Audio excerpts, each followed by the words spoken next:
एक अरबपति जिसके पास सब कुछ था। पैसा, ताकत, दुनिया के सबसे अच्छे डॉक्टर, लेकिन वो अपने ही बेटे को नहीं बचा पा रहा था। फिर एक दिन उसे कुछ ऐसा पता चला जिससे वो गुस्से से भर गया। उसका 7 साल का बेटा हर दिन अपना खाना छोड़ देता था, सिर्फ इसलिए ताकि वो एक बेघर बूढ़े आदमी को खाना खिला सके। और हैरान करने वाली बात यह थी कि वो आदमी ऐसी बातें जानता था जो उसे किसी ने नहीं बताई थी। वो कौन था? कोई धोखेबाज या उससे भी ज्यादा अविश्वसनीय कुछ और? और क्यों उस बूढ़े आदमी से मिलने के बाद वो बच्चा इस तरह बदल गया जिसे डॉक्टर भी नहीं समझा पा रहे थे। ये कहानी आपको सोचने पर मजबूर कर देगी। क्या वाकई कुछ चीजें ऐसी हैं जिन्हें पैसा नहीं खरीद सकता, लेकिन वो एक पूरी जिंदगी बचा सकती हैं? मुंबई की बारिश अचानक बरस पड़ी। इतनी घनी और भारी बूंदें जैसे पूरा आसमान सड़क पर उतर आया हो, जो पहले से ही गाड़ियों से खचाखच भरी थी। लाल बत्ती लंबी खिंच रही थी। मोटरसाइकिलों की भीड़ सफेद बारिश की चादर के नीचे एक दूसरे से सटी हुई थी। हॉर्न का शोर और पानी के छींटों की आवाज मिलकर इस शहर के पीक आवर का जाना पहचाना शोरगुल बना रहे थे। लेकिन इन सभी आवाजों के बीच एक और आवाज थी जो ज्यादा तीखी और लगातार थी। एम्बुलेंस का सायरन। एम्बुलेंस छोटी छोटी खाली जगहों से निकलने की कोशिश कर रही थी। उसकी नीली लाल बत्तियां गीली सड़क पर लगातार चमक रही थीं। ड्राइवर बार बार हॉर्न बजा रहा था। उसकी आवाज में घबराहट थी। रास्ता दो, कृपया रास्ता दो। कुछ लोग जल्दी से किनारे हो गए। लेकिन ट्रैफिक इतना ज्यादा था कि एम्बुलेंस को इंच इंच करके आगे बढ़ना पड़ रहा था, इतनी धीमी गति से कि डर लग रहा था। गाड़ी के अंदर जगह तंग थी, लेकिन माहौल किसी खिंचे हुए तार की तरह तनावपूर्ण था। एंटीसेप्टिक की हल्की गंध, भीगे हुए रेनकोट की नमी और उन लोगों की तेज सांसों में घुल गई थी जो शांत रहने की कोशिश कर रहे थे। गाड़ी के बीच में स्ट्रेचर पर एक छोटा बच्चा बेसुध पड़ा था। उसका चेहरा इतना पीला था जैसे खून की एक बूंद भी ना हो। उसके पतले काले बाल माथे पर भीगे हुए चिपके थे। सांसें कमजोर और अनियमित थीं। एक नर्स जल्दी से उसके वाइटल्स चेक कर रही थी। उसके हाथ कुशलता से चल रहे थे। उसकी आवाज में पेशेवर शांति थी। सांस धीमी है, SpO2 गिर रहा है, ऑक्सीजन तैयार करो। उसने बच्चे को ऑक्सीजन मास्क लगाया, पट्टियां ठीक की। उसकी आंखें केंद्रित थी लेकिन चिंता छिपा नहीं पा रही थीं। एक दूसरा स्टाफ मॉनिटर देख रहा था जिस पर नीली लहरें धीरे धीरे ऊपर नीचे हो रही थीं। ठीक बगल में एक आदमी बैठा था जिसकी सफेद शर्ट पूरी तरह भीग चुकी थी। बारिश से बाल बिखरे हुए थे। उसके हाथ हल्के कांप रहे थे जब उसने स्ट्रेचर पर लेटे बच्चे का छोटा सा हाथ पकड़ा। वो विक्रम मल्होत्रा था, रियल एस्टेट की दुनिया का एक ऐसा नाम जिसे हर कोई जानता था। लेकिन इस वक्त वो एक कामयाब बिजनेसमैन नहीं था। वो हर चीज को नियंत्रित करने वाला आदमी नहीं था। वो सिर्फ एक पिता था। आरव, क्या तुम पापा को सुन सकते हो? उसकी आवाज भारी, धीमी लेकिन तेज थी। पापा यहीं हैं, कुछ नहीं होगा, हिम्मत रखो। सुन रहे हो पापा को? कोई जवाब नहीं आया। सिर्फ मशीनों की एक जैसी आवाज और मास्क के पीछे से आती कमजोर सांसें थीं। विक्रम ने अपने बेटे का हाथ और कसकर पकड़ लिया, जैसे अगर उसने जरा भी ढील दी तो बच्चा कहीं दूर बह जाएगा। उसकी नजरें बेटे के चेहरे से नहीं हट रही थीं, जहां कभी एक मासूम मुस्कान खिलती थी जिसे देखने का उसे कभी वक्त ही नहीं मिला। डॉक्टर, मेरा बेटा। वो मुड़ा। उसकी आवाज टूट रही थी। प्लीज उसे बचा लीजिए। नर्स ने उसकी तरफ देखा। उसकी आंखों में एक पल को नरमी आई। हम पूरी कोशिश कर रहे हैं।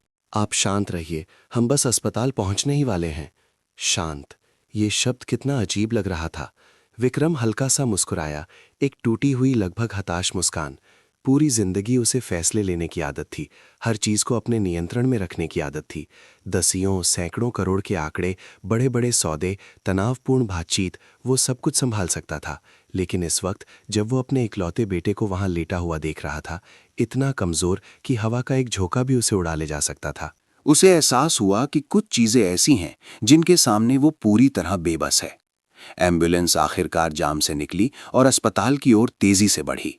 सायरन अभी भी बज रहा था, रात की बारिश को चीरता हुआ। विक्रम ने सिर झुकाया। उसका माथा बेटे के ठंडे हाथ के पिछले हिस्से से हल्के से छू गया। उसी पल यादें उमड़ने लगी, बिखरे हुए टुकड़े, लेकिन इतने साफ कि दिल दुख रहा था। कुछ ही समय पहले की एक सुबह। पापा, क्या आज आप मुझे स्कूल छोड़ेंगे? पीछे से एक धीमी आवाज आई, जब विक्रम आईने के सामने अपनी टाई ठीक कर रहा था। उसने घड़ी देखी और फिर आईने में। वहां दरवाजे पर एक दुबला पतला लड़का खड़ा था, जिसके हाथ में एक छोटा सा स्कूल बैग था। पापा व्यस्त हैं, ड्राइवर तुम्हें छोड़ देगा, उसने जल्दी से जवाब दिया, लगभग बिना मुड़े। जी, बस एक हल्का सा जी, लेकिन न जाने क्यों इस वक्त वो उसके दिमाग में इतनी स्पष्टता से गूंज रहा था। विक्रम ने अपने बेटे का हाथ और कसकर पकड़ लिया, जैसे वो उन सभी बीते पलों को वापस खींच लेना चाहता हो जिन्हें वो थाम नहीं पाया था। बाहर बारिश अभी भी थमने का नाम नहीं ले रही थी। पहुंचने वाले हैं, ड्राइवर चिल्लाया। गाड़ी तेजी से अस्पताल के गेट में मुड़ी, पहिए गीली सड़क पर हल्के से फिसले। तुरंत मेडिकल टीम पहले से ही इंतजार कर रही थी। पिछला दरवाजा खुला, कॉरिडोर की सफेद रोशनी गाड़ी के अंदर चौंधिया गई। इसे इमरजेंसी में ले जाओ। स्ट्रेचर को तेजी से बाहर धकेला गया। विक्रम भी पीछे पीछे उतरा। उसके पैरों में जैसे जान ही नहीं थी। बस वो अपने बेटे के साए के पीछे भागता रहा, जिसे ले जाया जा रहा था। अस्पताल का कॉरिडोर ठंडा और रोशन था। तेज कदमों की आवाज, टाइल वाले फर्श पर पहियों के लुढ़कने की आवाज, लोगों के एक दूसरे को जल्दी में बुलाने की आवाज, सब कुछ एक धारा में मिलकर उसे बहा ले जा रहा था। परिवार वाले बाहर रुके। एक डॉक्टर ने जल्दी से कहा। जब वे इमरजेंसी रूम के दरवाजे पर पहुंचे, दरवाजा बंद हो गया। विक्रम वहीं खड़ा रह गया। अब वो उस लंबे सुनसान कॉरिडोर में अकेला था। ठंडी सफेद रोशनी उसके पीले चेहरे पर पड़ रही थी। उसकी शर्ट अभी भी गीली थी। पानी फर्श पर छोटी छोटी बूंदों में टपक रहा था। उसने अपने चेहरे पर हाथ फेरा, उन बूंदों को पहुंचा। पता नहीं वो बारिश थी या कुछ और। समय जैसे रुक गया था। हर गुजरता सेकंड दम घोंट रहा था।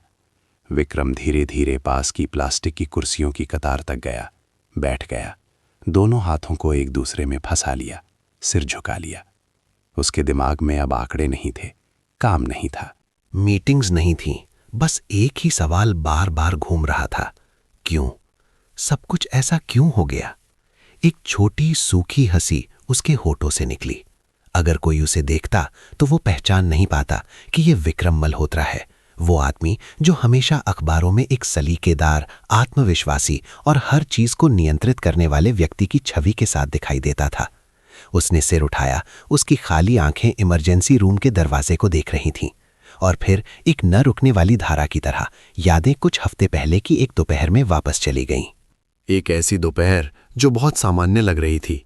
एक टिफिन बॉक्स, एक छोटी सी गली और एक ऐसा आदमी जिसके बारे में उसने कभी नहीं सोचा था कि वो उसकी जिंदगी बदल देगा। सब कुछ उस दिन से शुरू हुआ था। बाहर बारिश अभी भी लगातार और ठंडी पड़ रही थी। विक्रम मल्होत्रा का घर जुहू के एक पॉश इलाके में था, जहां साफ सुथरी सड़कों पर कतार में पेड़ लगे थे और हर बंगले में ऊंचे गेट, सुरक्षा कैमरे और गार्ड तैनात थे। घर बड़ा था, कांच और पत्थर से बना आधुनिक डिजाइन, सब कुछ इतना साफ सुथरा, शानदार था कि लगभग निखुत था। लेकिन उस निखुतता में एक चीज हमेशा गायब रहती थी, एक असली परिवार की आवाज। सुबह सूरज की रोशनी लिविंग रूम की बड़ी कांच की खिड़कियों से होकर आ रही थी, जो चमकते फर्श पर प्रतिबिंबित हो रही थी। किचन में शांति, जो कई सालों से यहां काम कर रही थी, आरव के लिए सावधानी से टिफिन तैयार कर रही थी। उसने हर डिब्बे को खोला, खाना चेक किया। पौष्टिक खिचड़ी, नरम उबली सब्जियां, कुछ कटे हुए फल, सब कुछ डॉक्टर के निर्देशों के अनुसार था। मैंने बना दिया। आरव, नीचे आकर नाश्ता कर लो बेटा, उसने ऊपर आवाज लगाई। सीढ़ियों से एक छोटा लड़का धीरे धीरे नीचे उतरा। आरव ने स्कूल की यूनिफॉर्म पहनी थी। उसकी शर्ट थोड़ी ढीली थी, जिससे वो और भी दुबला लग रहा था। उसके कदम न तो जल्दबाजी में थे और ना ही इतने धीमे कि चिंता हो। बस एक बच्चे की एक जैसी लय थी, जिसे अपनी ताकत बचाने की आदत हो गई थी। जी, आरव ने धीरे से जवाब दिया। वो डाइनिंग टेबल पर बैठ गया, अपने सामने रखी खिचड़ी की कटोरी को देखा। शांति ने टिफिन बॉक्स पास में रखा, धीरे से कहा, आज मैंने तुम्हारी पसंदीदा सब्जी भी बनाई है, पूरा खत्म करना। आरव ने धीरे से सिर हिलाया, लेकिन उसकी आंखें लिविंग रूम की ओर थीं। वहां विक्रम मल्होत्रा आईने के सामने खड़ा था, अपने ग्रे सूट की टाई ठीक कर रहा था। उसकी महंगी घड़ी कलाई से झांक रही थी। उसका फोन मेज पर रखा था, जिसकी स्क्रीन लगातार काम के संदेशों से रोशन हो रही थी। आरव ने उसे कुछ देर देखा और फिर बोला। उसकी आवाज धीमी लेकिन साफ थी, पापा। विक्रम तुरंत नहीं मुड़ा, वो अपना कॉलर ठीक करता रहा और फिर जवाब दिया, आप मेरे साथ नाश्ता नहीं करेंगे? एक साधारण सा सवाल, लेकिन उस बड़े से घर में वो किसी अजीब चीज की तरह गूंजा। विक्रम ने घड़ी देखी और फिर फोन उठाकर जल्दी से एक मैसेज पढ़ा, मेरी एक जल्दी मीटिंग है, तुम खा लो, ठंडा मत करना। आरव कुछ सेकंड चुप रहा। जी। शांति जो पास में खड़ी थी ने धीरे से आह भरी, लेकिन कुछ नहीं कहा। उसे इस नज़ारे की आदत हो गई थी। हर सुबह एक ही सवाल, एक ही जवाब। विक्रम अपना ब्रीफकेस उठाकर तेजी से दरवाजे की ओर बढ़ा। जाने से पहले वो एक पल रुका, मुड़कर अपने बेटे को देखा। लड़का सिर झुकाए खिचड़ी खा रहा था, एक एक चम्मच, धीरे धीरे। अपना पूरा खाना खत्म करना, उसने कहा। जी। दरवाजा बंद हो गया। सूखी आवाज बड़े से खालीपन में गूंजी। काली लग्जरी कार गेट से निकली और बाहर सड़क पर गाड़ियों की भीड़ में शामिल हो गई। विक्रम पीछे की सीट पर बैठा लैपटॉप खोला और दस्तावेज देखने लगा। आंकड़े, चार्ट, अनुबंध, सब कुछ उसकी आंखों के सामने साफ, तार्किक, नियंत्रणीय था। वो चीजें जिन्हें वो समझता था, जिन पर वो भरोसा करता था। इस बीच घर पर आरव अभी भी खिचड़ी की कटोरी के सामने बैठा था, जो थोड़ी ठंडी हो गई थी। वो धीरे धीरे खा रहा था, इसलिए नहीं कि वो नहीं चाहता था, बल्कि जैसे वो कुछ सोच रहा हो। आरव, जल्दी खाओ बेटा, स्कूल भी जाना है, शांति ने याद दिलाया। जी। उसने कुछ और चम्मच खाने की कोशिश की और फिर चम्मच नीचे रख दिया। मेरा पेट भर गया। शांति ने खिचड़ी की कटोरी को देखा, जो अभी भी लगभग आधी भरी थी। तुमने बहुत कम खाया है, डॉक्टर ने कहा है पूरा खाना है। आरव चुप रहा और फिर सिर हिलाया। जी। मैं और खाता हूं। उसने फिर से चम्मच उठाया, लेकिन साफ था कि उसकी ज्यादा दिलचस्पी नहीं थी। थोड़ी देर बाद ड्राइवर आ गया। आरव ने अपना बैग पहना, शांति से टिफिन लिया और कार में बैठ गया। कार उसे जानी पहचानी सड़कों से ले जाने लगी। कार में आरव चुपचाप खिड़की से बाहर देख रहा था। सुबह का शहर व्यस्त था, फेरी वाले, भीड़ भाड़ वाली मोटरसाइकिलें, सड़क किनारे के भीड़ भरे ढाबे। वो सब कुछ देख रहा था, लेकिन उसकी आंखें कहीं ज्यादा देर नहीं रुक रही थी। स्कूल आ गया। आरव, ड्राइवर ने कहा जब कार गेट के सामने रुकी। जी। आरव नीचे उतरा, लेकिन सीधे गेट में जाने के बजाय वो एक पल रुका, दाईं ओर की सड़क की ओर देखा। वहां स्कूल से ज्यादा दूर नहीं एक छोटा सा बाजार था। ज्यादा भीड़ नहीं थी, लेकिन हमेशा लोग आते जाते रहते थे। वो कुछ सेकंड हिचकिचाया और फिर उस ओर बढ़ने लगा। कंपनी में विक्रम मीटिंग रूम में बैठा था। उसके सामने भागीदारों का एक समूह था। बड़ी स्क्रीन पर प्रोजेक्ट का नक्शा, निवेश के आंकड़े, अनुमानित लाभ दिख रहा था। हमें इस हफ्ते फैसला लेना होगा, एक आदमी ने कहा। विक्रम ने सिर हिलाया, उसकी आवाज दृढ़ थी। मैं समझता हूं, लेकिन मैं साइन करने से पहले इस हिस्से को समायोजित करना चाहता हूं। उसने नक्शे पर एक बिंदु की ओर इशारा किया, संक्षेप में स्पष्ट रूप से समझाया। सब चुपचाप सुनते रहे और फिर सिर हिलाया। मीटिंग सुचारू रूप से चली, ठीक वैसे ही जैसे वो हमेशा करता था। नियंत्रण, गणना, कोई गलती नहीं। उसका फोन हल्का सा कांपा। एक जाने पहचाने नंबर से एक मैसेज, आरव की टीचर। विक्रम ने देखा। उसे नजरअंदाज करने वाला था, लेकिन फिर भी उसे खोला। मिस्टर मल्होत्रा, मैं आरव की स्थिति के बारे में थोड़ी बात करना चाहती हूँ। वो इन दिनों दोपहर का खाना नहीं खा रहा है और दोपहर में अक्सर थका हुआ रहता है। मुझे थोड़ी चिंता हो रही है। विक्रम रुक गया। उसने मैसेज दोबारा पढ़ा और फिर भौहें से कोढ़ी। दोपहर का खाना नहीं खा रहा? हो ही नहीं सकता। हर दिन शांति पूरा खाना तैयार करती थी। उसने बहुत सावधानी से निर्देश दिए थे, यहाँ तक कि डॉक्टर से मेन्यू भी चेक करवाया था। उसने जल्दी से टाइप किया, क्या आप निश्चित हैं? घर पर मैं हमेशा उसके लिए खाना तैयार करवाता हूँ। जवाब लगभग तुरंत आया, जी मैं निश्चित हूँ। वो अक्सर कहता है कि उसे भूख नहीं है, लेकिन दोपहर तक बहुत थक जाता है। विक्रम ने फोन को हल्का सा भींचा। उसके दिमाग में सवालों की एक झड़ी लग गई। अगर वो नहीं खाता तो खाना कहाँ जाता है? उसने सिर उठाकर मीटिंग की स्क्रीन को फिर से देखा, लेकिन उसका ध्यान पहले जैसा नहीं था। आंकड़े अभी भी वहां थे, साफ, लेकिन बहुत लंबे समय के बाद पहली बार उसे लगा कि कुछ ऐसा है जो उसके नियंत्रण से बाहर है। एक छोटी सी बात, लेकिन इतनी सरल नहीं। मीटिंग उम्मीद से पहले खत्म हो गई। विक्रम उठा, दस्तावेज समेटे, लेकिन उसका दिमाग अभी भी उस मैसेज के बारे में सोच रहा था। रास्ते में उसने हमेशा की तरह लैपटॉप नहीं खोला। वो बस चुपचाप खिड़की से बाहर देखता रहा, जहां लोगों की भीड़ अभी भी वैसी ही व्यस्त थी जैसे कभी कुछ बदला ही ना हो। कल उसने ड्राइवर से कहा, उसकी आवाज गहरी हो गई, मैं आरव को खुद स्कूल छोड़ूंगा। जी सर। कार आगे बढ़ती रही। इस शहर में कहीं एक जवाब उसका इंतजार कर रहा था और उसे बिल्कुल नहीं पता था कि वो जवाब सब कुछ बदल देगा। अगली सुबह बारिश नहीं हुई, लेकिन रात भर की बारिश के बाद हवा अभी भी नम और थोड़ी ठंडी थी।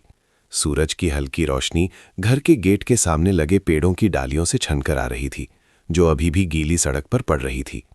घर में सब कुछ हमेशा की तरह चल रहा था, सिवाय एक बात के, विक्रम मल्होत्रा जल्दी नहीं गया था। शांति उसे डाइनिंग टेबल पर बैठा देखकर थोड़ी हैरान हुई। उसके सामने कॉफी का कप था, जिसमें से अभी भी भाप निकल रही थी। आज आप जल्दी नहीं गए सर? विक्रम ने ऊपर नहीं देखा। मैं आरव को स्कूल छोड़ने जा रहा हूं। शांति ने सिर हिलाया और कुछ नहीं पूछा, लेकिन उसकी आंखों में एक पल को राहत दिखी। कम से कम आज बच्चे को अकेले नाश्ता नहीं करना पड़ेगा। आरव ऊपर से नीचे आया। वही जानी पहचानी यूनिफॉर्म, वही दुबला पतला लेकिन सलीकेदार अंदाज। जब उसने पापा को वहां बैठा देखा तो वो एक पल को रुक गया, जैसे उसे इस नज़ारे की आदत ना हो। पापा, विक्रम ने सिर उठाकर अपने बेटे को देखा। नाश्ता कर लो, फिर पापा तुम्हें स्कूल छोड़ देंगे। आरव की आंखों में एक पल की हैरानी चमकी और फिर जल्दी से छिप गई। जी। वो नीचे बैठकर खिचड़ी खाने लगा। माहौल अभी भी शांत था, लेकिन पहले की तरह खाली नहीं था। विक्रम कभी कभी अपने बेटे को देखता, उसके धीरे धीरे, बिना किसी जल्दबाजी के एक एक चम्मच खाने के तरीके को देखता। क्या तुम पूरा खा पाओगे? उसने पूछा। आरव ने सिर हिलाया, जी। लेकिन विक्रम ने यह देखना नहीं छोड़ा कि वो कई बार रुका, जैसे उसे कोशिश करनी पड़ रही हो। नाश्ते के बाद शांति ने आरव को टिफिन दिया। आज मैंने तुम्हारी पसंदीदा सब्जी बनाई है, पूरा खत्म करना। जी। आरव ने उसे ले लिया, टिफिन को आदत की तरह अपने पास रख लिया। विक्रम उठा, चलो। कार वो नहीं थी जो वो रोज इस्तेमाल करता था। विक्रम ने एक साधारण कार चुनी, जिसे वो खुद चला रहा था। वो ध्यान आकर्षित नहीं करना चाहता था, नहीं चाहता था कि कोई उसे पहचाने कि वो क्या कर रहा है। रास्ते में आरव आगे की सीट पर बैठा चुपचाप बाहर देख रहा था। विक्रम ने भी कुछ नहीं कहा, लेकिन उसकी आंखें कभी कभी बेटे की ओर जाती और फिर सामने सड़क पर लौट आती। स्कूल के पास पहुंचकर विक्रम ने हमेशा की तरह गेट के ठीक सामने नहीं रोका। उसने गति धीमी की। स्कूल के गेट से कुछ दूरी पर एक कोने में कार रोक दी। तुम यहां उतर सकते हो, उसने कहा। आवाज शांत थी। आरव ने बाहर देखा और फिर सिर हिलाया। जी। उसने दरवाजा खोला, नीचे उतरा, मुड़ा। आपका दिन अच्छा हो पापा। विक्रम ने धीरे से सिर हिलाया। दरवाजा बंद हो गया। आरव ने अपना बैग पहना, टिफिन पकड़ा और पैदल चलने लगा। विक्रम गया नहीं, वो कार में बैठा रहा। उसकी आंखें अपने बेटे के साए पर टिकी थीं। आरव सीधे स्कूल के गेट में नहीं गया, वो दाईं ओर मुड़ गया।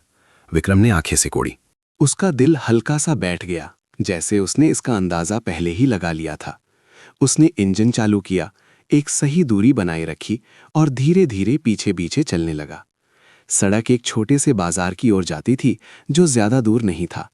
ये कोई बड़ा बाजार नहीं था, बस सब्जियों, मछली, नाश्ते की कुछ दुकानें थीं, जिनके बीच में चाय की दुकानें और फेरी वाले थे।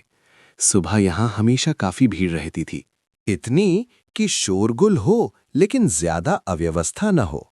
आरव हर दुकान के पास से धीरे धीरे गुजरा, जैसे वो इस जगह से परिचित हो।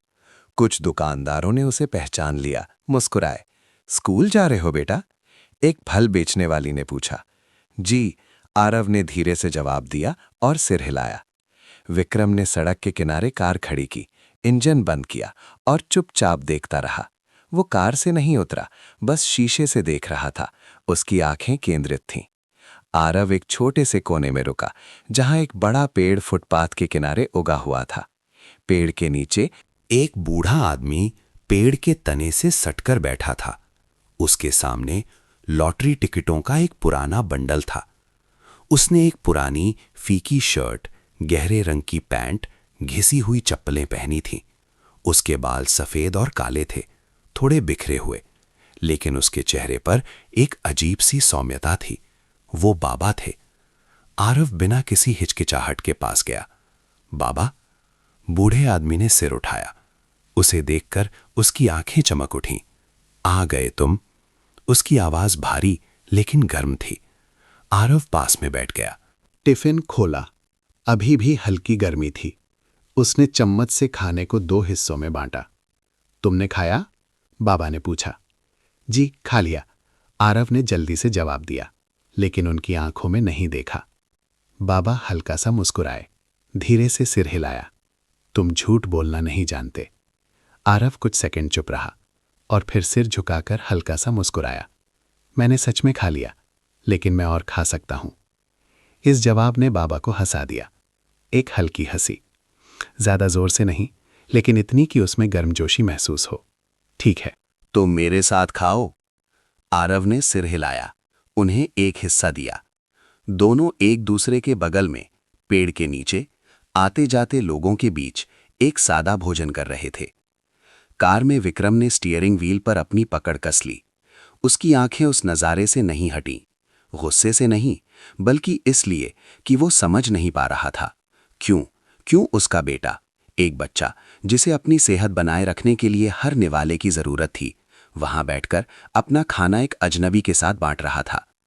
आरव खाते खाते बाबा से धीरे धीरे बात कर रहा था। आज मेरा गणित का टेस्ट है।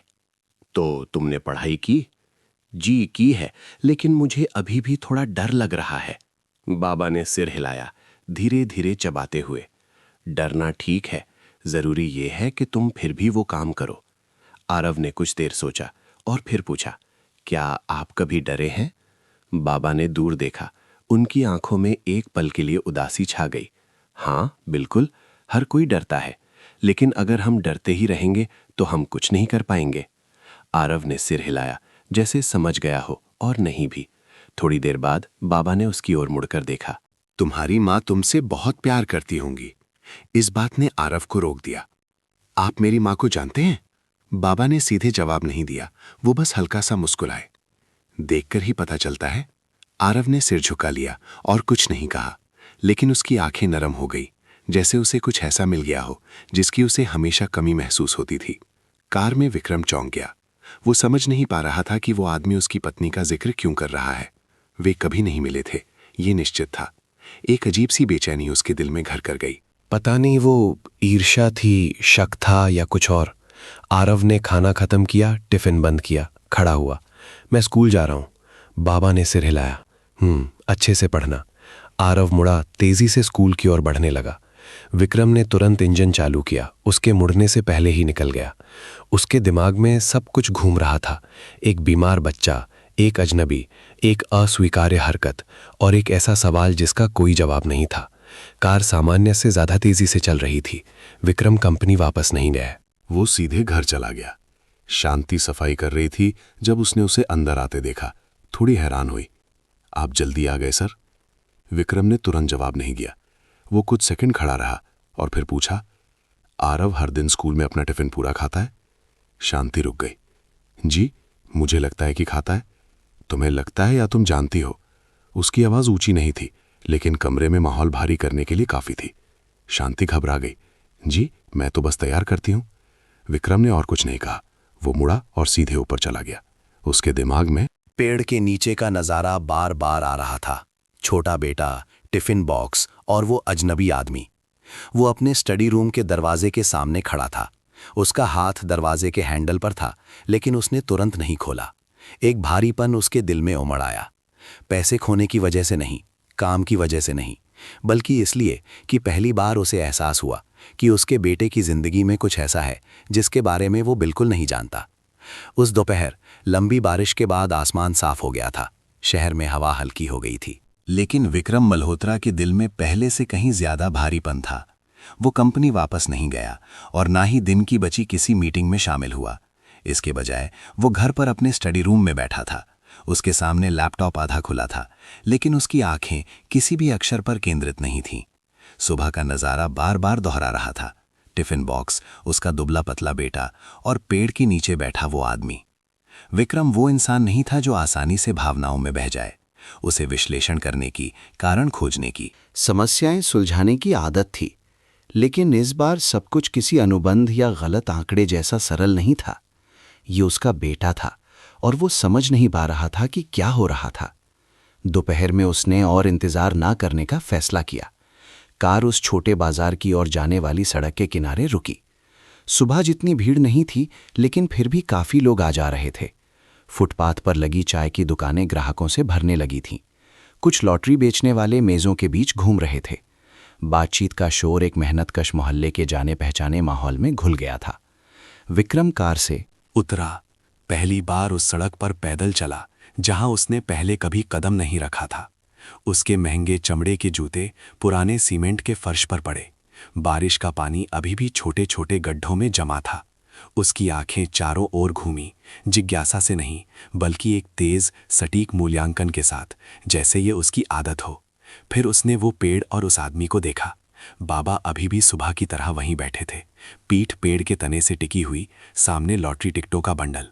वो बेच नहीं रहे थे, बस चुपचाप बैठे थे, कभी कभी आते जाते लोगों को देखते। उनकी आंखें इतनी शांत थीं कि अजीब लग रहा था। विक्रम पास गया। दोनों के बीच की दूरी बस कुछ कदमों की रह गई। बाबा ने सिर उठाया। दोनों की आंखें मिली।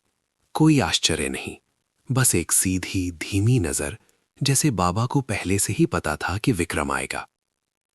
नमस्ते साहब, बाबा ने कहा। आवाज भारी लेकिन स्थिर थी। विक्रम ने तुरंत जवाब नहीं दिया। वो कुछ सेकंड वहां खड़ा रहा, सामने वाले आदमी को देखता रहा, सुबह की तुलना में ज्यादा ध्यान से। पुरानी शर्ट, घिसी हुई चप्पलें, सफेद और काले बाल, लेकिन आंखें उन लोगों जैसी नहीं थीं जिन्हें उसने सड़कों पर देखा था। कोई थकान नहीं, कोई याचना नहीं, कोई शिकायत नहीं, बस शांति। क्या तुम जानते हो मैं कौन हूं? विक्रम ने पूछा। आवाज धीमी थी। बाबा हल्का सा मुस्कुराए। जानता हूं, उस बच्चे के पिता। सीधा जवाब, लेकिन इसने विक्रम को एक पल के लिए रोक दिया। तुम उसे कब से जानते हो? कुछ हफ्तों से। और उन कुछ हफ्तों ने तुमने उसे? विक्रम रुका, उसकी आवाज सख्त होने लगी। अपना खाना तुम्हारे साथ बांटने दिया। बाबा ने उसे देखा। नजरें नहीं चुराईं। वो खुद करता है, लेकिन तुमने मना नहीं किया। आप सोचते हैं कि मुझे एक बच्चे को मना करना चाहिए जो दूसरों की मदद करना चाहता है? विक्रम ने जबड़ा भींच लिया। ये मदद करने या ना करने की बात नहीं है, वो बीमार है, हर निवाला उसके लिए जरूरी है। तुम जानते हो? बाबा कुछ सेकंड चुप रहे और फिर धीरे से सिर हिलाया। मैं जानता हूं। जानते हो और फिर भी उसे ऐसा करने दिया? आपको लगता है मैंने उसे मजबूर किया? इस सवाल ने विक्रम को रोक दिया। उसने तुरंत जवाब नहीं दिया, क्योंकि वो जानता था कि जवाब नहीं है। उसने साफ देखा था कि आरव ने ही पहल की थी, लेकिन इससे उसकी बेचैनी कम नहीं हुई। मैं नहीं समझता, विक्रम ने कहा। आवाज गहरी लेकिन अभी भी तनावपूर्ण थी। वो कोई सामान्य बच्चा नहीं है। उसे सही समय पर सही तरीके से खाना खाने की जरूरत है। जो तुम कर रहे हो, मैं उसका इलाज नहीं कर रहा हूं, बाबा ने बीच में ही काट दिया। आवाज अभी भी हल्की लेकिन साफ थी। मैं बस उससे बात करता हूं। विक्रम हंसा, एक सूखी हंसी। बात करते हो? तुम्हें लगता है बात करने से कुछ मदद मिलती है? कम से कम ये उसे डरने से बचाने में मदद करता है। इस बात ने दोनों के बीच के माहौल को रोक दिया। विक्रम ने बाबा को देखा। उसकी आंखें तेज हो गईं। डर। बाबा ने सिर हिलाया। वो बच्चा अपनी बीमारी से डरता है। वो ज्यादा नहीं बोलता, लेकिन मैं देखकर ही जान जाता हूं। विक्रम चुप हो गया। उसका एक हिस्सा इसका खंडन करना चाहता था, लेकिन दूसरा हिस्सा निश्चित नहीं था। तुम्हें मेरे बेटे के बारे में बात करने का कोई हक नहीं है, विक्रम ने कहा। आवाज धीमी लेकिन ज्यादा ठंडी थी। तुम उसके बारे में कुछ नहीं जानते। मैं जानता हूं कि वो अकेला नहीं रहना चाहता, बाबा ने जवाब दिया। ये बात एक सुई की तरह उस जगह चुभी जहां विक्रम छूना नहीं चाहता था। वो थोड़ा मुड़ा, गहरी सांस ली और फिर वापस मुड़ा। कल से मैं उसे यहां नहीं देखना चाहता, उसने एक एक शब्द साफ साफ कहा। वो अब नहीं आएगा। बाबा ने कोई हैरानी नहीं दिखाई। उन्होंने बस धीरे से सिर हिलाया। ये आपका हक है और तुम्हें भी उसका इंतजार करने की जरूरत नहीं है। मैंने कभी इंतजार नहीं किया। इस जवाब ने विक्रम को किसी भी प्रतिरोध से ज्यादा परेशान कर दिया। कोई बहस नहीं, कोई विनती नहीं, बस स्वीकृति। लेकिन यही शांति उसे ऐसा महसूस करा रही थी जैसे वो एक दीवार से बात कर रहा हो। एक ऐसी दीवार जिसे हिलाया नहीं जा सकता। विक्रम मुड़ने ही वाला था। मिस्टर मल्होत्रा, वो रुक गया। पहली बार उसने उस आदमी को अपना नाम लेते सुना। वो मुड़ा, उसकी आंखों में सतर्कता थी। तुम मेरा नाम जानते हो? बाबा हल्का सा मुस्कुराए। जानना मुश्किल नहीं है। विक्रम ने कुछ नहीं कहा। आप अपने बेटे के लिए चिंतित हैं, मैं समझता हूं, बाबा ने कहना जारी रखा। आवाज अभी भी धीमी थी। लेकिन कुछ चीजें ऐसी होती हैं जिन्हें नियंत्रित करना ही हमेशा अच्छा नहीं होता। विक्रम ने भौहें सिकोड़ी। तुम मुझे पिता बनने का तरीका सिखा रहे हो? नहीं, बाबा ने सिर हिलाया। मैं बस वही कह रहा हूं जो मैं देख रहा हूं। विक्रम ने उसे कुछ देर देखा और फिर बिना कुछ कहे मुड़ गया। वो तेजी से कार की ओर गया, दरवाजा खोला, ड्राइवर की सीट पर बैठा और जोर से दरवाजा बंद कर दिया। कार में शांति थी। उसने दोनों हाथ स्टीयरिंग व्हील पर रखे, सीधे सामने देखा, लेकिन तुरंत गाड़ी चालू नहीं की। उसके दिमाग में अभी अभी कही गई बात गूंज रही थी, हर चीज को नियंत्रित करना ही हमेशा अच्छा नहीं होता। वो हल्का सा मुस्कुराया, सिर हिलाया। बकवास, वो बुदबुदाया। लेकिन वो एक बात से इनकार नहीं कर सकता था। उस बात ने उसे किसी भी अपमान से ज्यादा परेशान कर दिया था। शाम को आरव हमेशा की तरह घर आया। वो अंदर आया, बैग उतारा, टिफिन मेज पर रखा। विक्रम लिविंग रूम में पहले से ही इंतजार कर रहा था। आरव, वो रुका, मुड़ा। जी, यहां आओ। आरव धीरे धीरे पास आया। विक्रम ने बेटे को देखा। उसकी आंखें सामान्य से ज्यादा गंभीर थीं। आज स्कूल जाने से पहले तुम कहां गए थे? आरव चुप रहा, बस 1 सेकंड, लेकिन विक्रम के लिए यह जानने के लिए काफी था। तुम कहां गए थे? उसने फिर पूछा। मैं बाजार गया था, आरव ने धीरे से जवाब दिया। क्या करने? आरव ने हल्के से हाथ भींचे। मैं बाबा से मिलने गया था। कोई बहाना नहीं, कोई झूठ नहीं। विक्रम ने बेटे को देखा, उसकी आंखें रहस्यमयी थीं। और तुमने उन्हें खाना दिया? आरव ने सिर हिलाया। एक लंबी चुप्पी छाई रही। फिर विक्रम ने कहा, उसकी आवाज दृढ़ थी, कल से तुम उनसे नहीं मिलोगे? आरव ने हैरानी से ऊपर देखा। पापा। कोई बहस नहीं, विक्रम ने बीच में ही काट दिया। तुम किसी अजनबी से नहीं मिलोगे, खासकर तुम्हारी सेहत की इस हालत में। लेकिन वो बुरे नहीं हैं, तुम नहीं जानते। विक्रम की आवाज थोड़ी ऊंची हो गई।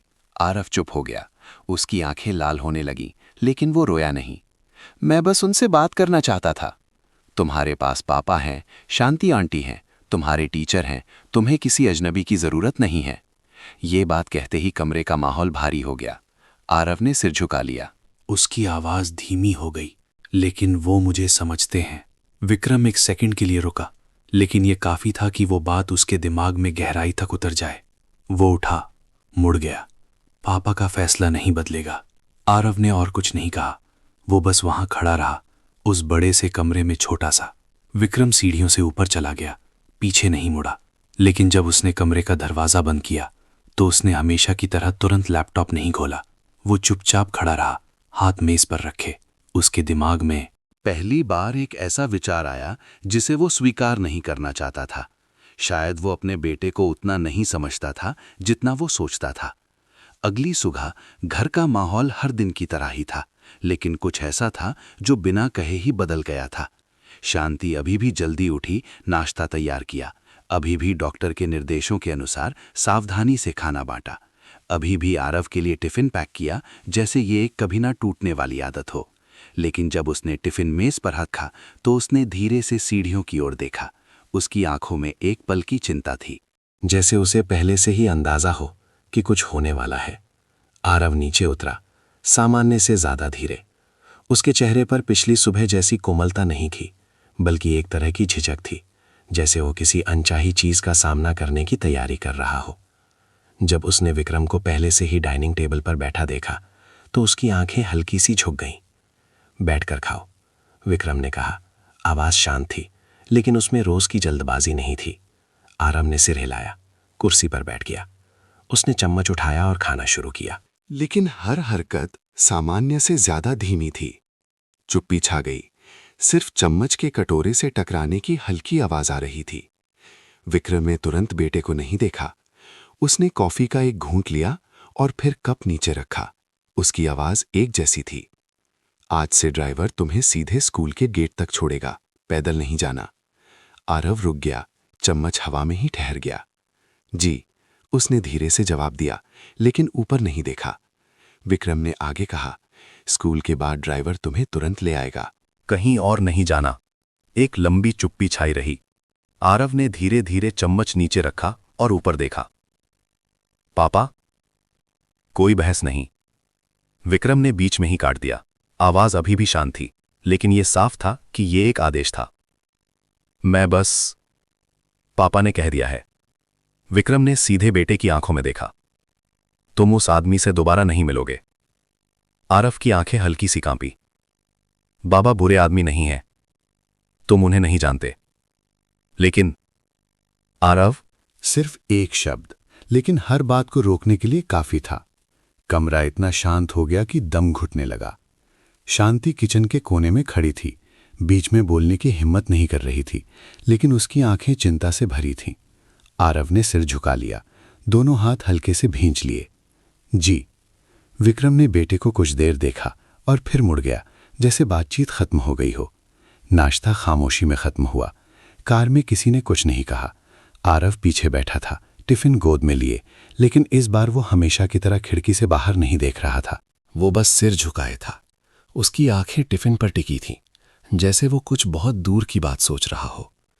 कार स्कूल के गेट पर रुकी। स्कूल जाओ, ड्राइवर ने कहा। आरव ने दरवाजा खोला, नीचे उतरा। वो कुछ सेकंड रुका, उस छोटे बाजार की ओर जाने वाली सड़क को देखा, लेकिन इस बार कोई कदम उस ओर नहीं मुड़ा। वो मुड़ा और सीधे स्कूल के गेट में चला गया। कार के अंदर से विक्रम उसे देखता रहा।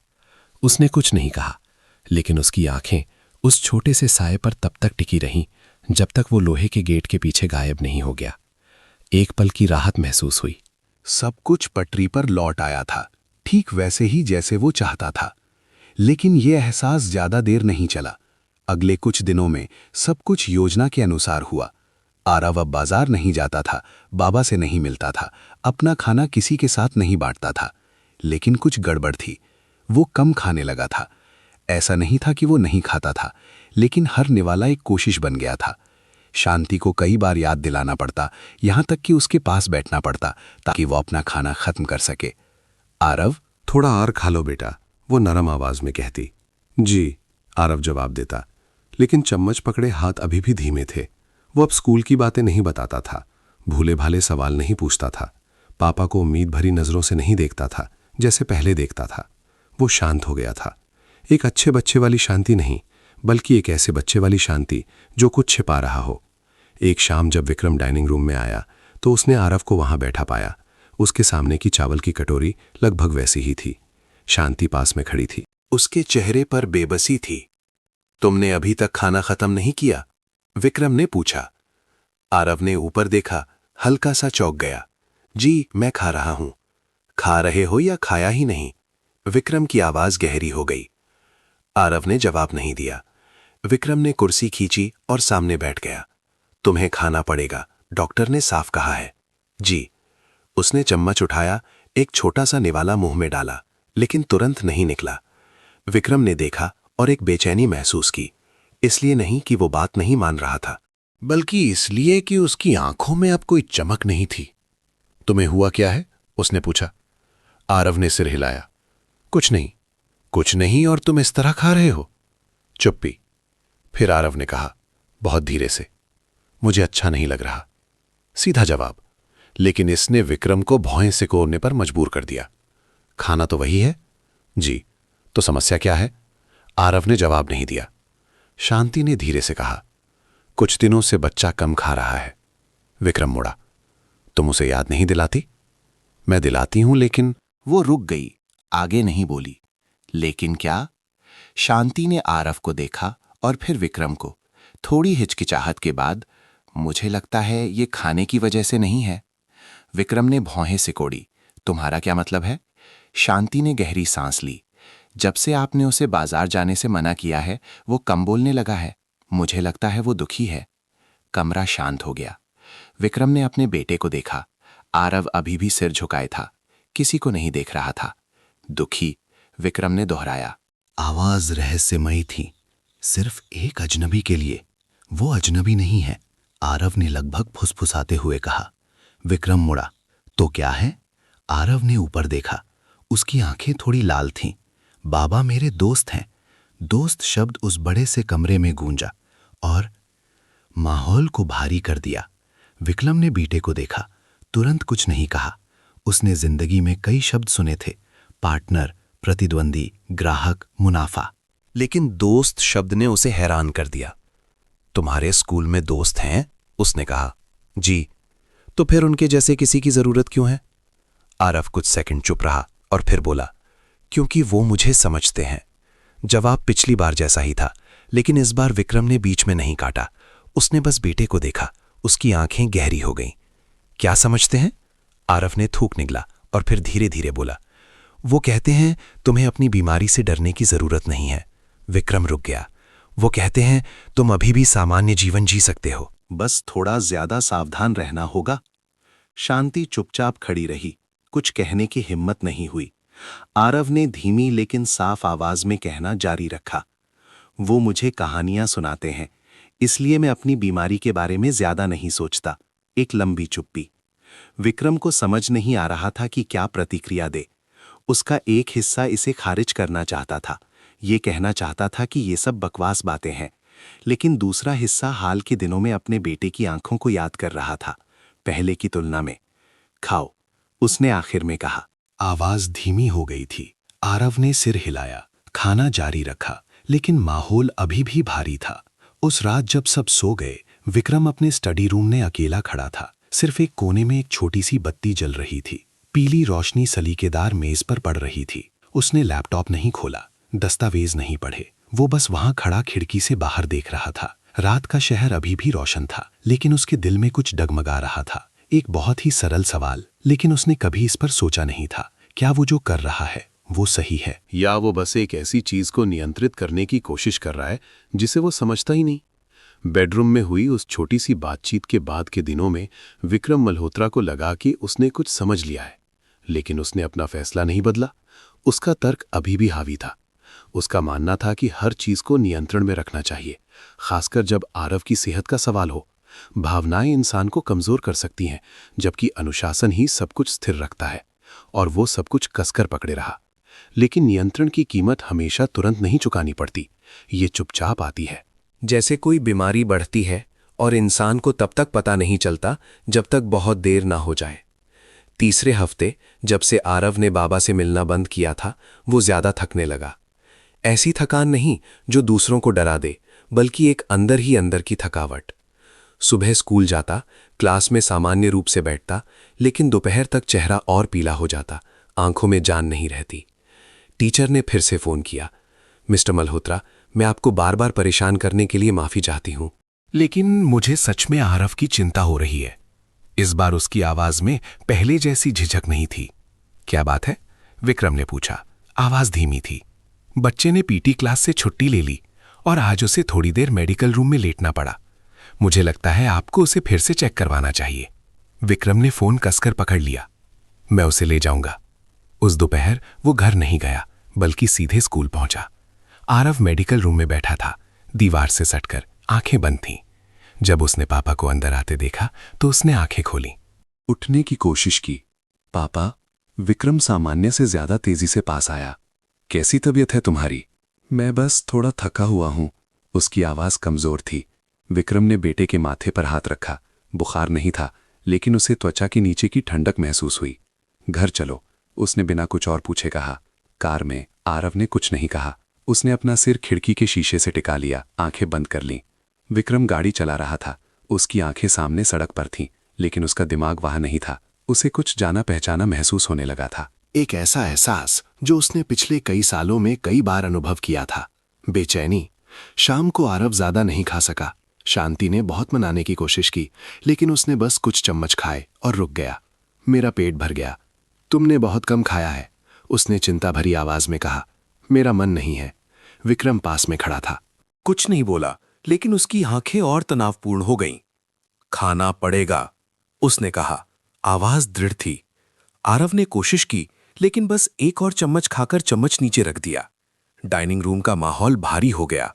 उस रात विक्रम ने आरव के डॉक्टर को फोन किया। आपको बच्चे को फिर से चेकअप के लिए अस्पताल लाना चाहिए, डॉक्टर ने फोन पर कहा। हो सकता है इलाज में कुछ बदलाव करना पड़े। क्या कोई खतरा है? विक्रम ने पूछा। एक छोटी सी चुप्पी। हमें लापरवाही नहीं करनी चाहिए। जवाब सीधा नहीं था, लेकिन विक्रम के समझने के लिए काफी था। अगली सुबह वो आरव को अस्पताल ले गया। टेस्ट जल्दी जल्दी किए गए। खून, वाइटल्स, सब कुछ फिर से चेक किया गया। विक्रम वेटिंग रूम में बैठा था, हाथ एक दूसरे में फंसे हुए, आंखें टेस्ट रूम के दरवाजे पर टिकी थीं। उसे इस एहसास से नफरत थी, इंतजार का एहसास, नियंत्रण न कर पाने का एहसास। 1 घंटा बीता, 2। आखिर में डॉक्टर बाहर आए। मिस्टर मल्होत्रा। विक्रम तुरंत खड़ा हो गया। मेरे बेटे की हालत कैसी है? डॉक्टर ने उसे देखा। उसकी आंखें सामान्य से ज्यादा गंभीर थीं। रिपोर्ट्स खराब हो रही हैं। ये साधारण सी बात सीने पर एक सीधे वार की तरह लगी। कैसी खराब? बोन मैरो का फंक्शन उम्मीद से ज्यादा तेजी से घट रहा है। हमें और करीब से निगरानी करने की जरूरत है। विक्रम को लगा जैसे उसका गला सूख गया हो। आपका मतलब है? हम उसे निगरानी के लिए भर्ती करेंगे। हो सकता है और ज्यादा गहन इलाज की जरूरत पड़े। विक्रम ने कुछ नहीं कहा, उसने बस सिर हिला दिया। आरव को एक कमरे में ले जाया गया। सफेद, साफ सुथरा, ठंडा कमरा, एंटीसेप्टिक की जानी पहचानी गंध जो कभी भी सुखद नहीं होती थी। आरव बिस्तर पर चुपचाप लेटा था। वो रोया नहीं, ज्यादा सवाल नहीं पूछे, बस थकी हुई आंखों से चारों ओर देख रहा था। विक्रम पास में खड़ा बेटे को देख रहा था, लेकिन समझ नहीं पा रहा था कि क्या कहे। वो यहां पहले भी कई बार आ चुका था और हर बार खुद से कहता था कि उसे और मजबूत होना होगा, लेकिन इस बार कुछ अलग था। शाम को फिर से बारिश होने लगी। ज्यादा नहीं, लेकिन लगातार। विक्रम कमरे की खिड़की के पास खड़ा बाहर देख रहा था। शहर अभी भी रोशन था, लेकिन रोशनी बारिश की चादर से धुंधली हो गई थी। पापा, पीछे से आरव की आवाज आई। विक्रम तुरंत मुड़ा। क्या मेरी तबीयत ज्यादा खराब है? इस सवाल ने उसे रोक दिया। वो जवाब नहीं देना चाहता था, लेकिन झूठ भी नहीं बोल सकता था। डॉक्टर और जांच कर रहे हैं, उसने धीमी आवाज में कहा। आरव ने धीरे से सिर हिलाया। वो कुछ देर चुप रहा और फिर बोला, मैं यहां ज्यादा दिन नहीं रहना चाहता। विक्रम पास आया, बिस्तर के किनारे बैठ गया। बस कुछ समय के लिए। जी। आरव ने अपना चेहरा दूसरी तरफ कर लिया, खिड़की से बाहर देखने लगा। यहां मन नहीं लगता। विक्रम ने बेटे की आंखों का पीछा किया। बारिश की बूंदें शीशे पर गिरकर लंबी लकीरें बना रही थीं। उसे समझ नहीं आया कि क्या कहे। पहली बार उसे लगा कि उसके सारे शब्द नाकाफी हैं। रात हो गई। आरव गहरी नींद में नहीं था।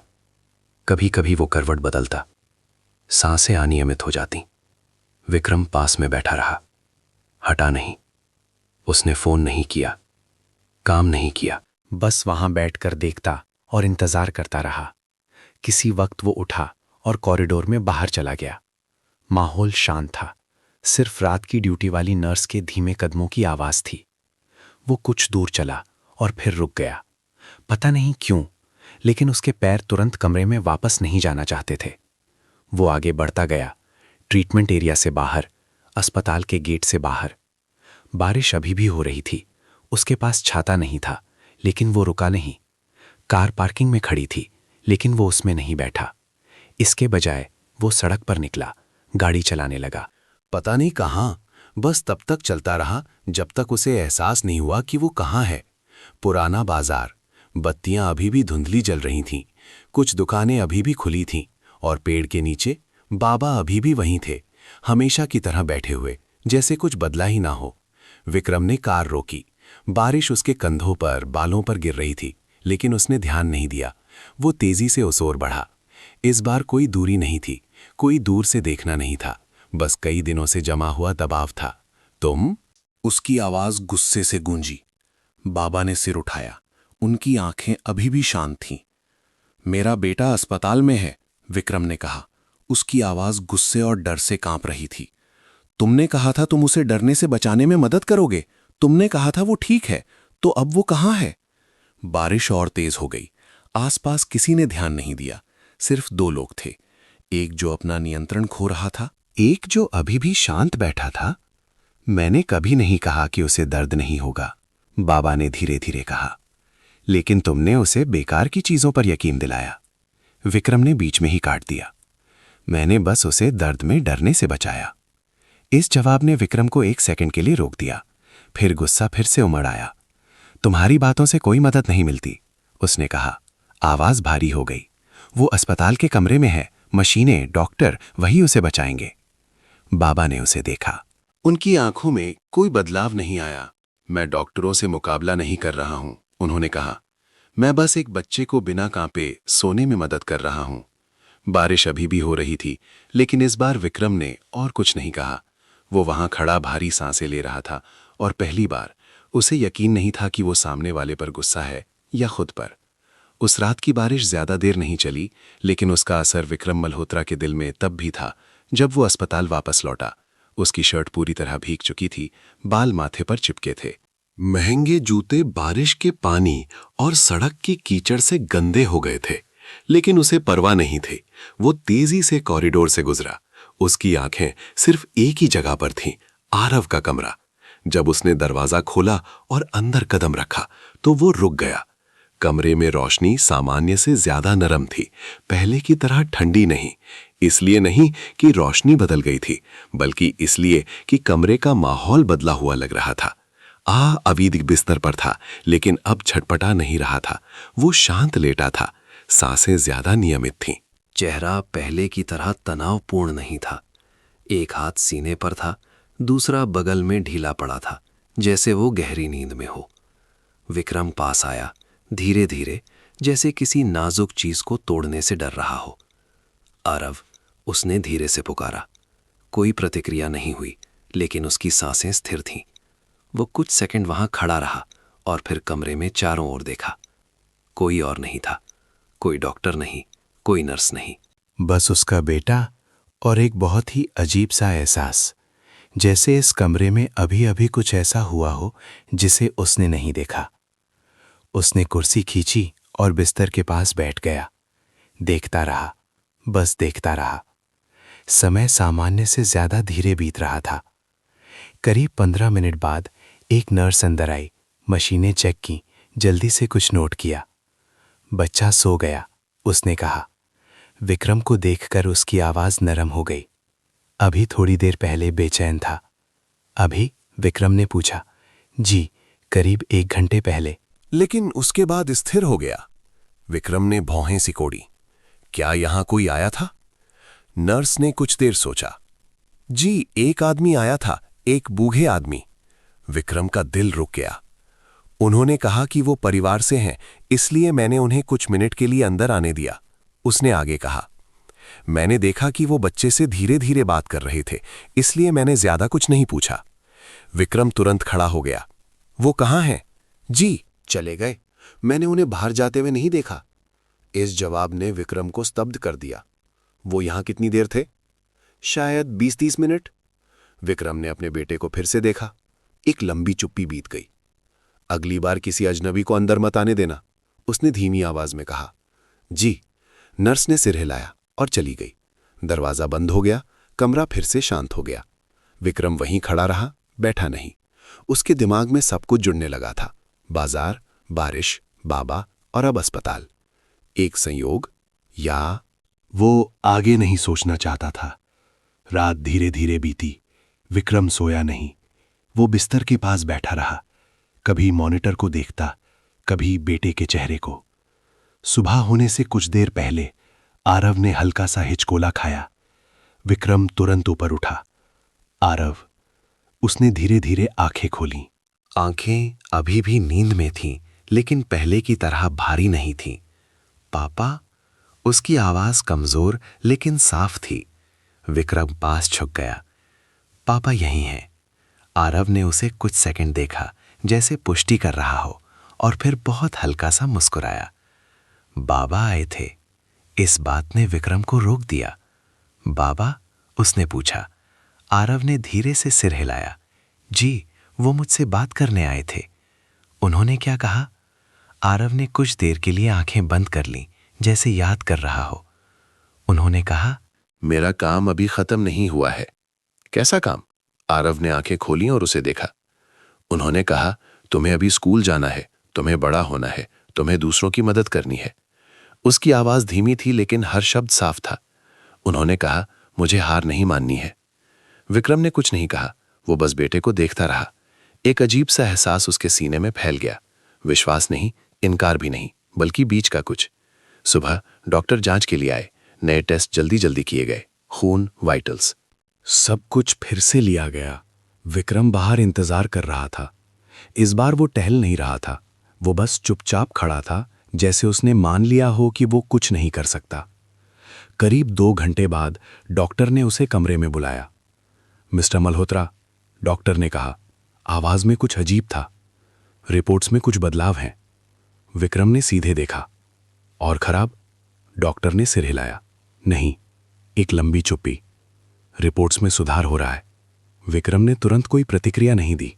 उसने बस डॉक्टर को देखा, जैसे उसे समझ न आया हो। सुधार का क्या मतलब है? बोन मैरो का फंक्शन बेहतर प्रतिक्रिया दे रहा है। सूजन के मार्कर कम हो गए हैं। व्हाइट ब्लड सेल्स हल्के बढ़ रहे हैं। विक्रम अभी भी चुप था। ये एक अच्छा संकेत है, डॉक्टर ने आगे कहा। हम अभी कुछ भी निश्चित रूप से नहीं कह सकते, लेकिन ये एक सकारात्मक दिशा है। क्या ये इलाज की वजह से है? विक्रम ने पूछा। डॉक्टर ने कुछ देर सोचा। कुछ हद तक, लेकिन सुधार की गति उम्मीद से कहीं ज्यादा तेज है। विक्रम ने हल्के से हाथ भींचे। आपका मतलब है? कुछ दुर्लभ मामलों में शरीर सामान्य से बेहतर प्रतिक्रिया देता है। ये आम नहीं है, लेकिन ऐसा दर्ज किया गया है। एक तटस्थ जवाब, न पुष्टि न इनकार। विक्रम ने सिर हिलाया। उसने और कुछ नहीं पूछा। जब वो कमरे में वापस आया तो उसने देखा कि आरव उठा हुआ है, तकिए के सहारे बैठा है। वो एक गिलास पानी पकड़कर छोटे छोटे घूंट पी रहा था। पापा, उसने पुकारा। विक्रम पास आया। कैसा लग रहा है? कम थकान है। उसकी आवाज अभी भी कमजोर थी, लेकिन कल से ज्यादा जान थी। विक्रम बैठ गया, बेटे को देखा। कई दिनों के बाद पहली बार उसने उसके चेहरे पर थोड़ी रंगत लौटते देखी। साफ नहीं, लेकिन पहचानने के लिए काफी। डॉक्टर ने कहा है कि तुम्हारी तबीयत सुधर रही है, उसने कहा। आरव हल्का सा मुस्कुराया। मुझे पता है। तुम्हें पता है? जी, बाबा ने कहा था। विक्रम ने कोई विरोध नहीं किया। उसने सिर नहीं हिलाया। वो बस चुप रहा, लेकिन इस बार वो चुप्पी पहले की तरह सख्त नहीं थी। वो दिन एक अलग एहसास के साथ बीता। नर्सें आती जाती रहीं, जांच करती रहीं, नोट करती रहीं। कल जैसा तनाव नहीं था। पहले जैसी चिंता भरी नजरें नहीं थी। सब कुछ अभी भी गंभीर था, लेकिन हल्का था। विक्रम वहीं रहा, गया नहीं, काम नहीं किया, बस रुका रहा और देखता रहा। दोपहर में जब दिन की आखिरी धूप खिड़की से आ रही थी, विक्रम उठा और कॉरिडोर में बाहर चला गया। वो धीरे धीरे चल रहा था। कोई जल्दी नहीं, कोई साफ मकसद नहीं, बस चल रहा था और सोच रहा था। जिन चीज़ों पर वो विश्वास करता था, जो उसने देखा, जो वो समझा नहीं सकता था। वो कॉरिडोर के अंत में एक बड़ी खिड़की के सामने रुका। शहर को नीचे देखा। गाड़ियां अभी भी भरी थी। लोग अभी भी जल्दी में थे। सब कुछ पहले जैसा था, लेकिन उसके दिल में कुछ बदल गया था। बड़ा नहीं, लेकिन इतना कि वो पहचान सके। कुछ चीजों पर विश्वास करने के लिए उन्हें पूरी तरह समझना जरूरी नहीं होता। अगली सुबह सूरज की रोशनी अस्पताल की खिड़की से छनकर आ रही थी। सफेद कमरे में पड़कर माहौल को थोड़ा और गर्म बना रही थी। विक्रम मल्होत्रा को बिस्तर के पास वाली कुर्सी पर जागने की आदत हो गई थी। गर्दन गहरी नींद ना आने से अकड़ जाती थी। लेकिन इस बार उसने सबसे पहले मॉनिटर को नहीं देखा। उसने आरव को देखा, जो न जाने कब से जाग चुका था। तकिए के सहारे बैठा, दोनों हाथों में कॉमिक बुक पकड़े हुए था, जो शांति पिछले दिन लाई थी।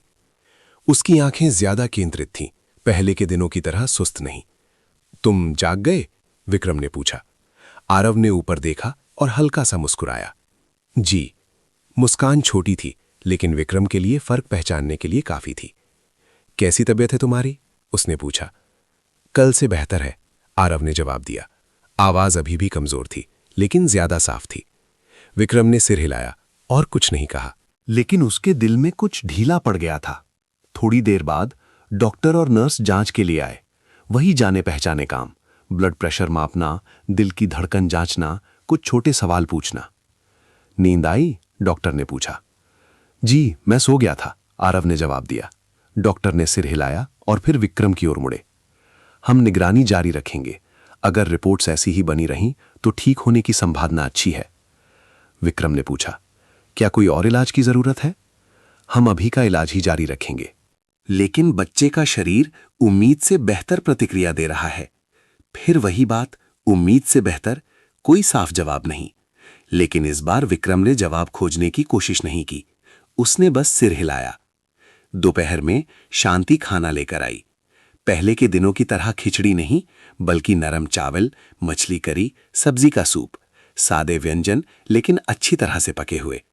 थोड़ा खाकर देखो, उसने कहा, ट्रे मेज पर रखते हुए। आरव ने देखा और फिर सिर हिलाया। जी। उसने चम्मच उठाया और एक निवाला खाया। पहले की तरह धीमा नहीं, बिना मन के नहीं। बस सामान्य। विक्रम पास में खड़ा उन छोटी छोटी हरकतों को देख रहा था, महसूस कर रहा था कि उसके दिल में कुछ धीरे धीरे लौट रहा है। एक ऐसा एहसास जो उसने कई हफ्तों से महसूस नहीं किया था। उम्मीद। कैसा है? शांति ने पूछा। आरव ने सिर हिलाया। जी, अच्छा है। शांति मुस्कुराई। उसकी आंखें थोड़ी नम थीं। दोपहर में हल्की धूप बच्चों के वार्ड के लंबे कॉरिडोर में पड़ रही थी। माहौल पहले के दिनों की तरह भारी नहीं था। कुछ और बच्चे भी कॉरिडोर में खेलने के लिए बाहर आए थे। कोई हंस रहा था, कोई धीरे धीरे दौड़ रहा था। सब मिलकर एक ऐसी जीवंत ध्वनि बना रहे थे जो उस जगह में दुर्लभ थी, जहां ज्यादातर चुप्पी रहती थी। विक्रम कमरे के दरवाजे पर खड़ा बाहर देख रहा था। वो बाहर नहीं निकला, बस वहीं खड़ा रहा। एक नर्स पास से गुजरी। उसे देखकर धीरे से सिर हिलाया। आज बच्चा काफी बेहतर है। विक्रम ने भी सिर हिलाया, कुछ नहीं कहा। थोड़ी देर बाद वो कमरे में वापस आया। आरव बिस्तर पर बैठा खिड़की से बाहर देख रहा था। क्या तुम थोड़ी देर बाहर चलना चाहोगे? विक्रम ने पूछा। आरव मुड़ा, थोड़ा हैरान हुआ। जी, चल सकते हैं पापा। धीरे चलना।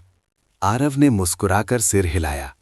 विक्रम ने बेटे को बिस्तर से उतरने में मदद की। वो एक एक कदम धीरे धीरे लेकिन कल से ज्यादा मजबूती से रख रहा था।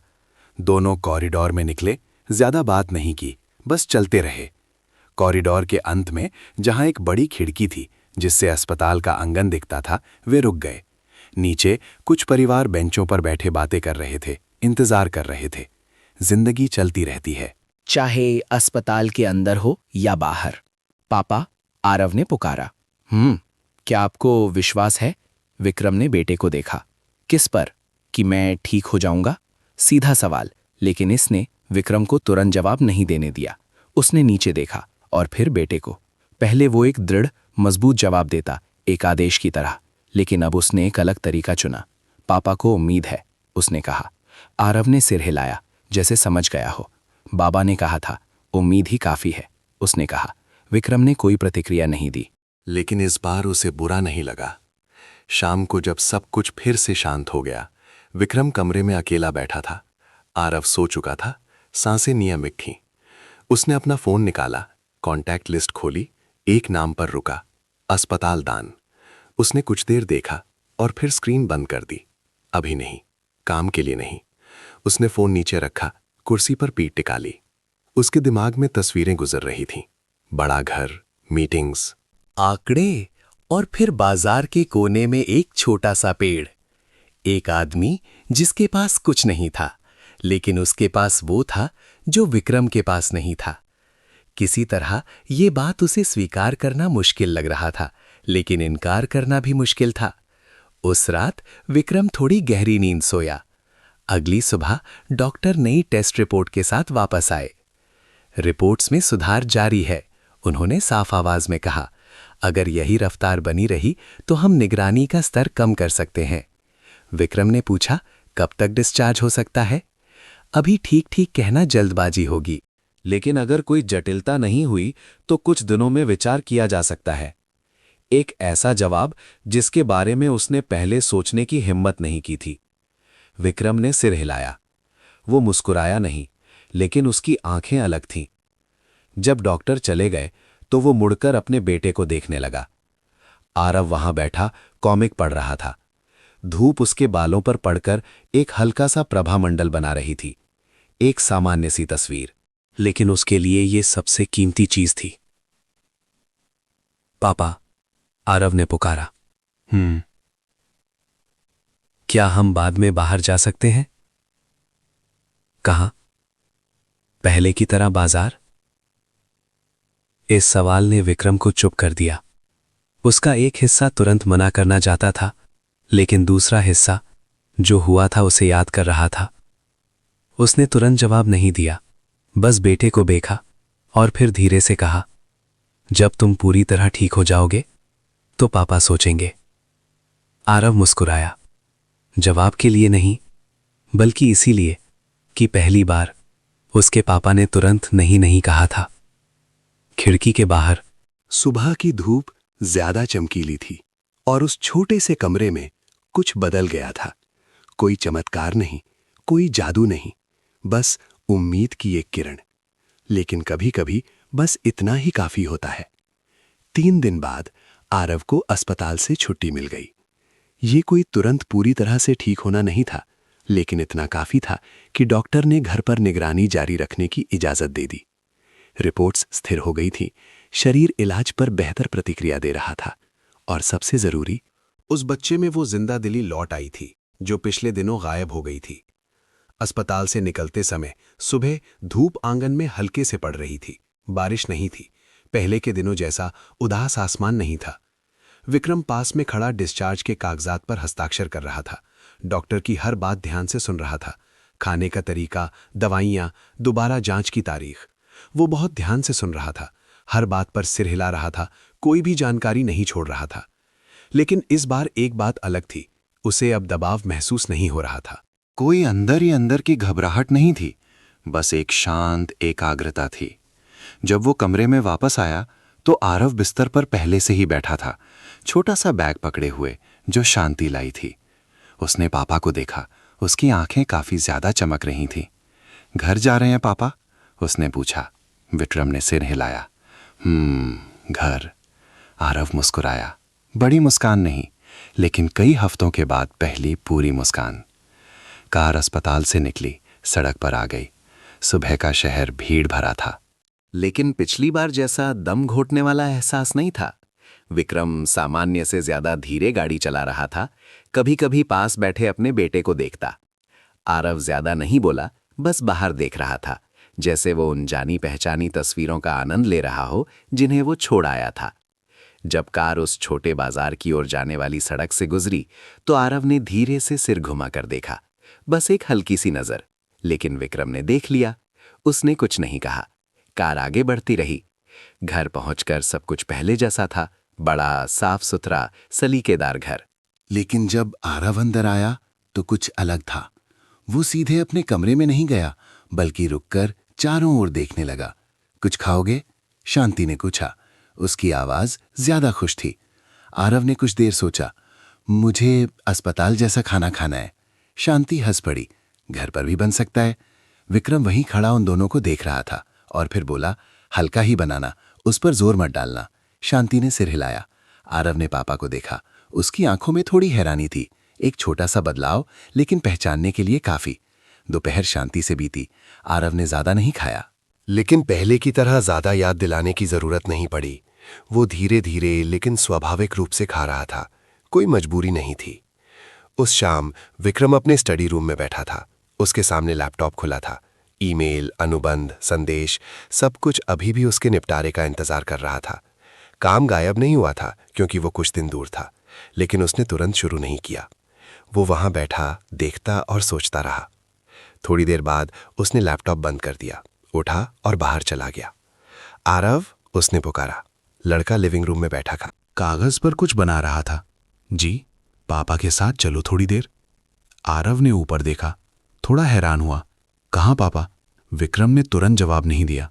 चलकर ही पता चलेगा। आरव ने सिर हिलाया, खड़ा हो गया। बाप बेटा कार में बैठे।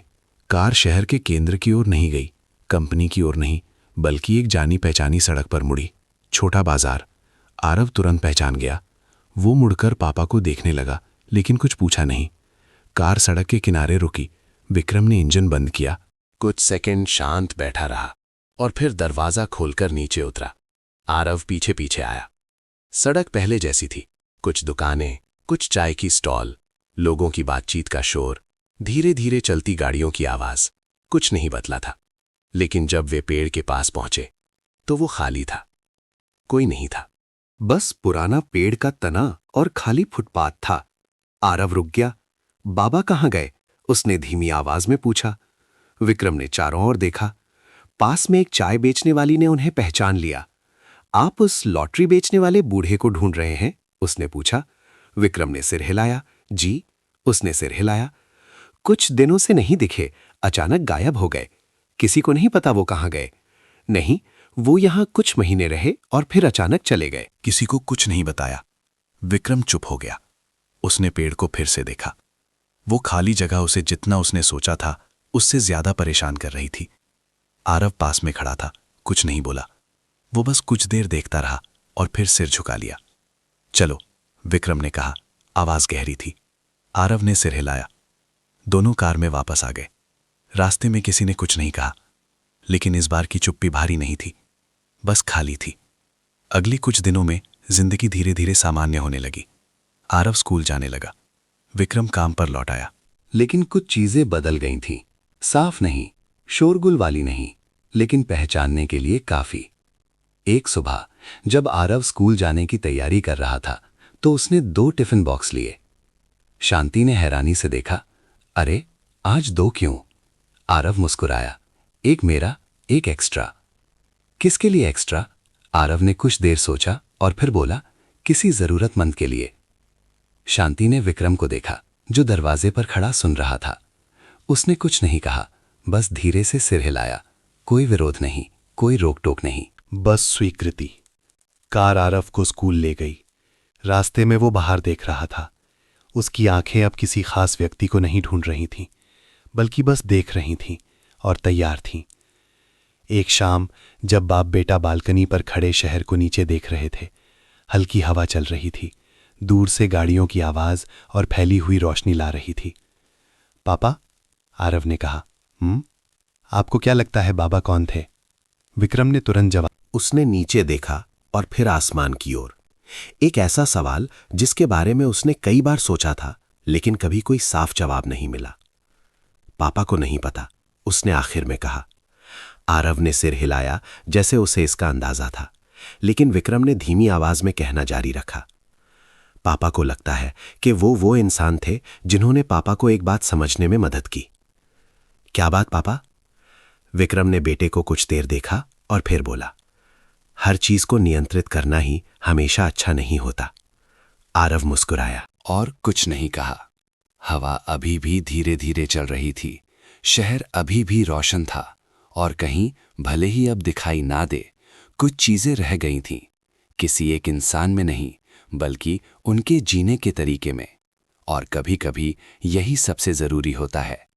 आप ये वीडियो कहाँ से देख रहे हैं और आपको ये कहानी कैसी लगी, हमें कमेंट में जरूर बताएं। ईश्वर से प्रार्थना, सुरक्षित और शांति से रहें। अधिक जानकारी तो हम सबके साथ अवश्य साझा करें। हम आपकी कहानी का इंतजार करेंगे।